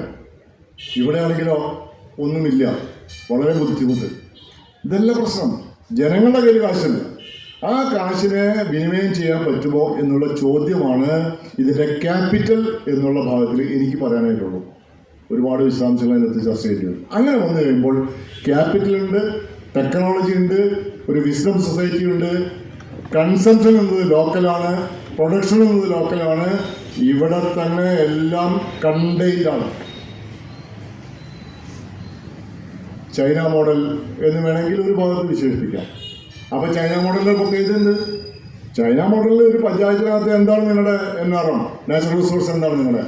ആ നാച്ചുറൽ റിസോഴ്സിനെ മാനേജ് ചെയ്തുകൊണ്ട് നിങ്ങൾ സാധനം ഉണ്ടാക്കും. IRTCയിൽ ചൈനക്കാരൊരാൾ വന്നു. അയാൾ എന്നോട് പറഞ്ഞത് അയാൾ ടിമ്പർ ഇൻഡസ്ട്രിയാണ് അയാൾ നടത്തുന്നത്. ആ ടിമ്പർ ഇൻഡസ്ട്രിയിൽ അപ്പോൾ നമ്മളന്ന് അവിടെ വേസ്റ്റ് മാനേജ്മെൻറ്റ് നടക്കണം. അപ്പോൾ ഞാൻ ചോദിച്ചു, ഈ ടിമ്പർ ഇൻഡസ്ട്രിയിൽ അവസാനം നിങ്ങൾ ട്രീറ്റ് ചെയ്തൊക്കെ ആയിട്ട് കുറേ പ്രശ്നങ്ങളുണ്ടാവും, കെമിക്കൽസിൻ്റെ പ്രശ്നം ഉണ്ടാവും, അവസാനം വേസ്റ്റ് വരും, എന്ത് ചെയ്യും? അപ്പോൾ അത് ഫയർവുഡായിട്ടാണ് ഉപയോഗിക്കുക. അപ്പോൾ അയാൾ പറഞ്ഞ മറുപടി ഉണ്ട്, എൻ്റെ ഏറ്റവും അവസാനത്തെ പീസ് ഞാൻ ഈ പല്ലിൻ്റെ ഇടകൂട്ടാനായിട്ടുള്ള ഈർക്കിളി ഉണ്ടാക്കുന്നുണ്ട്. ഞാൻ ഞെട്ടിപ്പോയതായിരുന്നു. അപ്പോൾ അത് കഴിഞ്ഞിട്ട് എന്നോടൊരു കൂട്ടൽ വർത്താനമാണ്, നിങ്ങളുടെ ധാരണ ആരും പല്ലിൻ്റെ ഇടകൂത്തില്ല എന്നല്ലേ? ഞങ്ങൾ അങ്ങനെയല്ല. ഞങ്ങൾ ലോകത്തുള്ള മുഴുവൻ ജനങ്ങളും പല്ലിൻ്റെ ഇട കുത്തും എന്ന് ധരിച്ചിട്ടാണ് ഞങ്ങൾ ഇൻഡസ്ട്രി തുടങ്ങുന്നത്. തീർന്നില്ല, പല്ലിൻ്റെ ഇട കുത്താത്തവരെ കൊണ്ട് കുത്തിക്കാനും കൂടി ഞങ്ങൾക്കറിയാമോ. അങ്ങനെ പല്ലിൻ്റെ ഇട കുത്താത്തവരെ കൊണ്ട് കുത്തിച്ച് അതിനുള്ള പരസ്യങ്ങൾ കൊടുത്ത് അങ്ങനെ കുത്താനായിട്ടുള്ള കോല് ഞങ്ങൾ ഇതിലുണ്ടാക്കും. അങ്ങനെ വരുമ്പോൾ നിങ്ങൾ വന്നോ, എൻ്റെ ഇൻഡസ്ട്രിയിൽ ഒരു സാധനം വേസ്റ്റ് അവിടെ ഇല്ല. നിങ്ങളുടെ ഈ വേസ്റ്റ് മാനേജ്മെൻറ്റ് പരിപാടി എനിക്ക് ആവശ്യമില്ലാതെ ഞങ്ങൾ ഇങ്ങനെ സെൽഫ് കണ്ടെയ്ൻഡ് ആയിട്ട് എക്കോ ഫ്രണ്ട്ലി ആയിട്ട് ഒരു വ്യവസായം നടത്താൻ കഴിയുമോ? കേരളത്തിൽ നടത്താൻ കഴിയും. അത് നടത്താൻ കഴിയുമെന്നുള്ളത് തത്വത്തിൽ നമ്മൾ പ്രൂവ് ചെയ്തിട്ടുള്ള കാര്യമാണ്. കടലാസിലുണ്ട്. എന്തേ നമ്മൾ നടപ്പാക്കാൻ തയ്യാറാവുന്നത്? അത് കേരളത്തിൻ്റെ ഒരു കൾച്ചറൽ പ്രശ്നമാണ്. ആ കൾച്ചറൽ പ്രശ്നം നമ്മൾ അഡ്രസ്സ് ചെയ്യണം ഇതുപോലത്തെ സംവാദങ്ങളിലൂടെ. അങ്ങനെ വന്നു കഴിയുമ്പോൾ ഈ ചെറിയ ലാൻഡ് ഹോൾഡിങ്ങിൽ പറ്റുന്ന ഒരു മെഷീൻ ഉണ്ടാക്കണമെങ്കിൽ തമിഴൻ്റെ സഹായം വേണം എന്നുള്ള രീതി മാറണം. അവിടെ 10 സെൻറ്റിൽ എനിക്ക് ഹൈടെക്കായിട്ട് 5 പശുക്കളെ എനിക്ക് വളർത്താൻ പറ്റും എന്ന് നമ്മൾ കാണിച്ചു കൊടുക്കണം. എന്തുകൊണ്ടാണ് സെൻസർ വെച്ചിട്ടുള്ള രീതിയിൽ ഹൈടെക്കായിട്ടുള്ള ഡയറി യൂണിറ്റുകൾ നടത്താൻ പറ്റാത്തത്? ഡയറി യൂണിറ്റിൻ്റെ കൺസെപ്റ്റ് മാറ്റണം. നിങ്ങളിവിടെ പോയി നോക്ക്, ഞാൻ പലയിടത്തും പോയി നോക്കി, ചാണകം വീഴുമ്പോഴേക്കും അത് സക്ക് ചെയ്ത് പോകുന്ന സംവിധാനമുണ്ട്. ആകെക്കൂടി 5 സെൻറ്റിൽ അയാളുടെ 25 പശുക്കൾക്കുള്ള പുൽകൃഷി സാറ് നമ്മുടെ CMFRയുടെ ടെക്നോളജി വെച്ചുകൊണ്ട് ട്രേഡ് വലിച്ചു കഴിഞ്ഞാൽ ഒരു പശുവിനുള്ള അന്നത്തെ പുല്ലിട് വന്നു. അയർലൻഡിൽ അങ്ങനെയാണ്. അയർലൻഡിൽ ഇതുപോലത്തെ പെട്ടിക്കടകളിലൊക്കെ ഇങ്ങനെ പുല്ല് ഇങ്ങനെ 4 ഇഞ്ച് വീതിയിൽ ഈ റിബൺ പോലെ തെറുത്ത് സ്പൂളുകളായിട്ട് അവിടെ ചെത്തി വെച്ചിട്ടുണ്ട്. അവിടുത്തെ ക്ലൈമാറ്റിക് കണ്ടീഷൻ അങ്ങനെയാണ്, ആർക്കും വെള്ളം കൊണ്ടുപോകാം. പുൽകൃഷി നെൽകൃഷിയേക്കാളും ലാഭമാണ് ചില നേരത്ത്. ഞാൻ വർക്കൗട്ട് ചെയ്ത് നോക്കിയിട്ടുണ്ട്, ലാഭമാണ്. കേരളത്തിൽ എൻ്റെ ചാലക്കുടി അങ്കമാലി ആ നെടുമ്പാശ്ശേരി എയർപോർട്ടിൻ്റെ അവിടെയുള്ള സ്ഥലത്ത് ഏറ്റവും ആദായകരമായിട്ട് ചെയ്യാൻ പറ്റുന്നത് കപ്പയാണ്. ശ്രീകാര്യത്തെ ഒരു പുതിയ വെറൈറ്റി വന്നത് ഒരു ഹെക്ടറിന് 82 ടൺ കപ്പ ഉണ്ടാക്കാൻ പറ്റുന്നുണ്ട്. ഒരു ഹെക്ടറിന് ഞെട്ടിപ്പോയി. നമ്മുടെ നാട്ടിൽ 15 ടണ്ണാണ്. അപ്പൊ ലോകത്ത് ഏറ്റവും കൂടുതൽ പ്രൊഡക്ടിവിറ്റി കപ്പയ്ക്ക് കിട്ടുന്ന ഒരു സ്ഥലം കേരളമാണെങ്കിൽ, കേരളത്തിലെ മണ്ണും വെള്ളവും കാലാവസ്ഥയും അതിന് അനുയോജ്യമാണെങ്കിൽ, സാറ് നേരത്തെ സൂചിപ്പിച്ച പോലെ ആ അനുയോജ്യ ഘടകത്തെ എന്താണ് എന്നുള്ളത് നോക്കി പെരുപ്പിച്ചെടുക്കണം. ആ പെരുപ്പിച്ചെടുക്കുമ്പോൾ ഒരു ലൊക്കാലിറ്റിയിൽ ഒരു പ്രത്യേക പ്രോഡക്റ്റ് സവിശേഷ ശ്രദ്ധയാവശ്യകതയിലേക്ക് ഒരു ഉൽപ്പന്നമായിട്ട് മാറും. അതിനെ മറ്റുള്ളവരെടുത്തു. അപ്പോൾ വൈക്കം ബ്രാൻഡ് എന്നുള്ള പേരിൽ വരും. പാലക്കാടൻ മട്ട എന്നുള്ളത് ഒരു ബ്രാൻഡാണ്. അവിടെ പലരും അത് അങ്ങനെ ആക്കി എടുത്തിട്ടുണ്ട്. പക്ഷേ ആ ബ്രാൻഡിനെ ഓരോ സ്ഥലത്തും ഓരോ ബ്രാൻഡാക്കി എടുക്കാൻ പറ്റുമോ? ഇങ്ങനെ വരുമ്പോഴാണ് ഒരു ജനത അവരുടെ ഐഡന്റിറ്റി ലോക സമക്ഷം നിങ്ങൾ പ്രഖ്യാപിക്കുന്നത്. ഇതുണ്ട് ഞങ്ങളുടെ കയ്യിൽ, ഞങ്ങളുടെ ശേഷി ഇതാണ്. അപ്പോൾ എക്സ്ചേഞ്ച് വരും. ഇവിടേക്ക് വേണ്ടത് അവിടെ നിന്ന് കൊണ്ടുവരും, അവിടേക്ക് വേണ്ടത് ഇവിടെ നിന്ന് കൊടുക്കും. ഇങ്ങനെ കൊടുക്കുമ്പോൾ ആ കൊടുക്കുന്ന സ്ഥലത്ത് എന്താണ്? അപ്പോൾ വൈക്കത്ത് ഞങ്ങൾക്ക് 204 പേര് പണിയെടുക്കുന്ന വലിയൊരു സംരംഭമാണ് ഇവിടുത്തെ ഡയറി യൂണിറ്റ്. വൈക്കത്തെ പാല് വൈക്കം ബ്രാൻഡിലുള്ള പാലാണ് ഞങ്ങൾ കൊടുക്കുന്നത്. ഞങ്ങൾക്ക് മിൽമയും വേണ്ട, അമൂലും വേണ്ട, ഒന്നും വേണ്ട. അന്നാഹസാരയുടെ റാലിഗാൻ സിറ്റി എന്നുള്ള സ്ഥലമുണ്ട്. ആ കഥ കൂടി പറഞ്ഞിട്ട് ഞാൻ അവസാനിപ്പിക്കാം. അന്നാഹസാര റാലിഗാൻ സിറ്റിയിൽ വരുന്നത് 7,500 രൂപ ശമ്പളം, പെൻഷൻ കിട്ടിയ കാശ് കൊണ്ട് വരുന്നത്. പട്ടാളത്തിൽ നിന്ന് പിരിച്ചപ്പോൾ കിട്ടിയ കാശാണത്. നമ്മുടെ ഡോക്ടർ MP പരമേശ്വരൻ്റെ ബാർക്കിൽ നിന്ന് സീനിയർ സയൻറ്റിസ്റ്റായിട്ട് പോകുമ്പോൾ കിട്ടിയത് 30,000 രൂപ. പെൻഷൻ കൂടി കിട്ടിയില്ല. അന്നാസാരിക്ക് കിട്ടിയത് 6,500 രൂപയാണ്. എന്ത് ചെയ്യണം? എൻ്റെ നാടിനൊന്ന് മെച്ചപ്പെടുത്തണമെന്ന് തോന്നി. അവിടെ വന്നിട്ട് കള്ളവാറ്റും വ്യഭിചാരവും ഒക്കെ ആയിട്ട് നടന്ന ആൾക്കാരെ മുഴുവൻ വിളിച്ചു കൂട്ടി. അന്ന് പിന്നെ അദ്ദേഹത്തിന് അവിടുത്തെ ഒരു സരസ്വതി ക്ഷേത്രം ഉണ്ടായിരുന്നു. അതിൻ്റെ മറവിൽ പുള്ളി തന്നെ ഒരു 3-4 ചൂരിലൊക്കെ ഉണ്ടാക്കി വെച്ചിട്ടുണ്ട്. പിള്ളേരെ തല്ലാനുള്ള ചൂരിൽ, പ്രായമായവരെ തല്ലാനുള്ള ചൂരിൽ, നല്ല ആരോഗ്യമുള്ളവർക്ക് മുട്ടൻ വണ്ടിയുണ്ട് അടിക്കാനായിട്ട്. ശിക്ഷയ്ക്ക് അങ്ങനെ തീരുമാനിക്കാം. ഇതൊക്കെ അന്നാസാരുടെ റാലിഗാൻ സിറ്റിയിൽ മാത്രമേ നടക്കുള്ളൂ, നമ്മുടെ ഇവിടെ പറ്റില്ല. പക്ഷേ എന്തായാലും അതൊക്കെ ഒരു ഭാഗം. അദ്ദേഹം അവരെ പഠിപ്പിച്ച് ആദ്യം അദ്ദേഹം ചെയ്തത് വീഴുന്ന മഴവെള്ളം ഒരു തുള്ളി പോലും പുറത്തു പോകാണ്ട് സംഭരിക്കാൻ എന്ത് ചെയ്യണം? നമ്മൾ ജനങ്ങളെ കൂടെ നിർത്തി അങ്ങനെ മഴവെള്ള സംഭരണം പഠിപ്പിച്ചു. 3000 മില്ലിമീറ്റർ മഴ പെയ്യുന്ന സ്ഥലത്ത് ഇന്ന് അവർ 1 ലക്ഷത്തിലധികം ലിറ്റർ പാല് ആനന്ദിലേക്ക് നമ്മുടെ അമൂലിന് വേണ്ടിയിട്ട് അളന്നു കൊടുക്കണം. ലക്ഷക്കണക്കിന് കിലോഗ്രാം സവോളയാണ് അവിടെ കൃഷി ചെയ്യുന്നത്. ഉള്ളി കൃഷി ചെയ്ത് കൊടുക്കണം. പൂനെയിലേക്കും ബോംബെയിലേക്കുള്ള മാർക്കറ്റുകളിൽ കൊടുക്കണം. അവിടുത്തെ മാർക്കറ്റ് ലോബികളൊക്കെ തന്നെ ഞെട്ടിച്ചു കളഞ്ഞതൊക്കെ. ഒരുപാട് തർക്കങ്ങൾ, കൊലപാതകങ്ങൾ വരെ നടന്നിട്ടുണ്ട് അവിടെ. പക്ഷെ അതിലൊക്കെ അന്നാസാരി അദ്ദേഹത്തിൻ്റെ മൂവ്മെൻറ്റും അതിന് കൂടുതലുള്ള ആളുകൾ കൂടെ നിന്നു. ജനങ്ങൾ സംഘടിച്ചു. അങ്ങനെ ഓരോരുത്തരും അവർ അന്നാഹസാരിയുടെ പോലെയായി. ഞാൻ പോകണമെന്ന് 250 രൂപയാണ് അവിടെ കാണാനായിട്ട് അവർ എൻട്രി ഫീസ് വെച്ചത്. ഇന്നിപ്പോൾ അതിനേക്കാൾ കൂടുതലാണെന്ന് പറയണേ. പോയി കാണണം. അപ്പോഴാണ് എങ്ങനെയാണ് 300 മില്ലിമീറ്റർ ഇപ്പോൾ അവിടുത്തെ മഴയുടെ അളവ് അത് തന്നെയാണെങ്കിലും വീഴുന്ന ഒരു തുള്ളി വെള്ളം പോലും കളയാണ്ട് സംരക്ഷിച്ച് നിർത്തിയിട്ടാണ് അവർ ഈ പണി ചെയ്തത്. എങ്ങനെയാണ് ഈ ഡയറി യൂണിറ്റ് നടത്തുന്നത്? ഈ മഴയില്ലാത്ത സ്ഥലത്ത് വെറുതെ ബ്ലേഡ് പോലത്തെ പുല്ലുണ്ടായിരുന്ന സ്ഥലം മുഴുവനും അവർ ഫെർട്ടൈൽ ലാൻഡാക്കി മാറ്റിയിരിക്കും. ഇവിടെ 3000 മില്ലിമീറ്ററാണ് മഴ. അപ്പോൾ നമുക്ക് വേണമെങ്കിൽ ആ കാരണം പറയാം, അവരെക്കാളും 10 ഇരട്ടി മഴ പെയ്യുന്ന സ്ഥലത്ത് നമുക്ക് ഒരു രക്ഷയില്ല എന്ന് പറയാം. പക്ഷേ പ്രശ്നങ്ങൾ ഈ പ്രതികൂലമായ സംഗതികളെ പോലും അനുകൂലമാക്കി മാറ്റി അവർ സർവൈവ് ചെയ്യാൻ തീരുമാനിച്ചെങ്കിൽ നമ്മളെ സംബന്ധിച്ചിടത്തോളം സർവൈവ് ചെയ്യണം എന്നുള്ളൊരു തോന്നലില്ലാത്ത ഒരു കൾച്ചറൽ ബാക്ക്ഗ്രൗണ്ട് നമ്മളെ ഭരിക്കുന്നുണ്ട്. അത് മാറ്റാനായിട്ട് നമ്മൾ ഇനി ശ്രമിക്കണം. പക്ഷെ 2025 അതൊന്നും മാറ്റേണ്ടതില്ലെന്നും പത്താഴം വെറും അമ്മ കുത്തും എന്നാൽ ചക്കി വയ്ക്കും ഞാൻ ഉണ്ണും എന്ന് പറയുന്ന പഴയ പഴഞ്ചൊല്ല് ഇനി നടപ്പാകില്ല മക്കളെ എന്ന് മക്കളുടെ മക്കളോട് നമ്മൾ പറഞ്ഞു കൊടുക്കേണ്ടുന്ന ഒരു തലമുറയിലാണ് നമ്മൾ നിൽക്കുന്നത്. അവരോട് പറയണം, നിങ്ങൾക്കുള്ള എൻ്റെയൊക്കെ ചെറുപ്പത്തിൽ പറഞ്ഞ പ്ലാവിലെ പറക്കാനായി കഴിഞ്ഞാൽ പ്ലാവിലെ പറക്കണം എന്നുള്ള ആ സ്വാശ്രയത്വ ശീലം ഉണ്ടാക്കി കൊടുക്കാനായിട്ട് പറയണമെങ്കിൽ അതിൽ പഴയ പഴഞ്ചൊല്ല് പറഞ്ഞിട്ട് കാര്യമില്ല. നിങ്ങൾക്ക് ഞാൻ എൻ്റെ മക്കളോട് പറഞ്ഞിട്ടോ, ഞാൻ എൻ്റെ ബന്ധുക്കളോട് പറയുന്നുണ്ട്, ഞാൻ നേരത്തെ പറഞ്ഞല്ലോ ഒരു ഡയറി യൂണിറ്റ് തുടങ്ങിക്കോളൂ, അല്ലെങ്കിൽ അഗ്രികൾച്ചർ പ്രോസസ്സിംഗ് യൂണിറ്റ് തുടങ്ങിക്കോളൂ. നിങ്ങൾക്ക് മാന്യമായിട്ടുള്ള തൊഴിൽ ചെയ്ത് ജീവിക്കാൻ പറ്റുന്ന ഒരു സംരംഭം നിങ്ങൾ നടത്തിക്കോ. നിങ്ങൾ വല്ലവൻ്റെ അടിമപ്പണി ചെയ്യണമെന്തിനാ? ഈ രീതിയിൽ സ്വയം എംപവർ ചെയ്യപ്പെടുന്ന തരത്തിലേക്ക് ആളുകളെ മാറ്റുകയും പങ്കാളികളായിട്ടുള്ള ആളുകൾ മുഴുവൻ അങ്ങനെ ആവുകയും ചെയ്യുമ്പോഴാണ് ഒരു പ്രദേശം അഭിവൃദ്ധിയിലേക്ക് നയിക്കപ്പെടും. അഭിവൃദ്ധിപ്പെടുക എന്ന് ഞാൻ പറയില്ല, അഭിവൃദ്ധിപ്പടിയിലേക്കുള്ള വഴിയിലേക്ക് കയറി നിൽക്കാനായിട്ട് ഇവർക്ക് കഴിയും. ആ വഴി എത്ര മെച്ചപ്പെടുത്തി കൊണ്ടുപോകണം എന്നുള്ളത് മെച്ചപ്പെടുത്തി കൊണ്ടുപോകാനായിട്ടുള്ള ഈ ഫൈറ്റ് അവരവർ ചെയ്യും. അപ്പോൾ അവിടേക്കുള്ള ആയുധങ്ങൾ അവിടെ തന്നെ ഉണ്ടാക്കിയെടുക്കണം. ആ ആയുധങ്ങൾ അറിവിൻ്റെ പുതിയ പുതിയ ആയുധങ്ങളായിട്ട് ഉണ്ടാക്കിയെടുക്കേണ്ടി വരും. ഒരു തെങ്ങ് തോമസ് ഐസക്ക് അവാർഡ് പ്രഖ്യാപിച്ചു 10 ലക്ഷം രൂപ തെങ്ങ് കയറാനായിട്ട് ഒരു യന്ത്രം ഉണ്ടാക്കണം.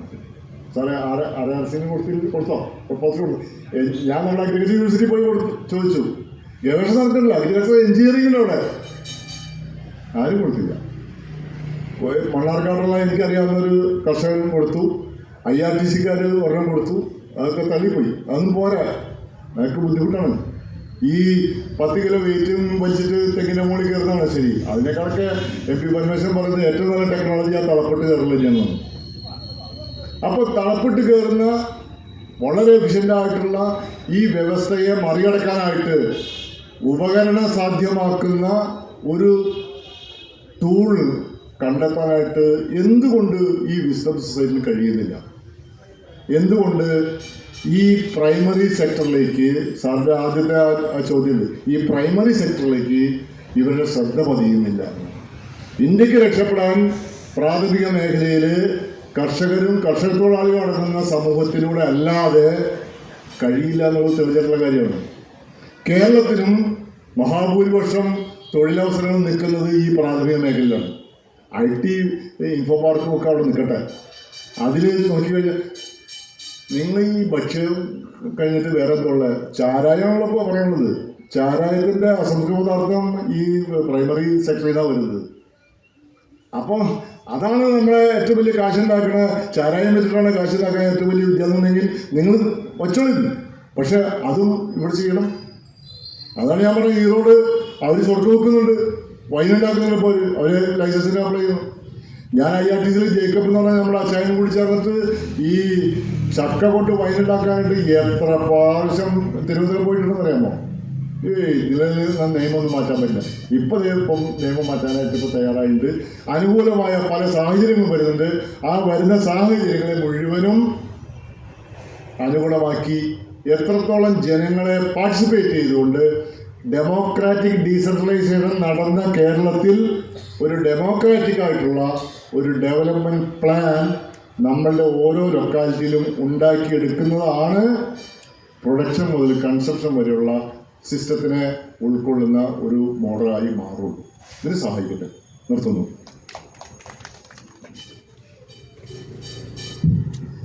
ചിന്തോദ്വൈപകമായ ഒരു അവതരണമാണ് ഇവിടെ ഇപ്പോൾ നടന്നത്.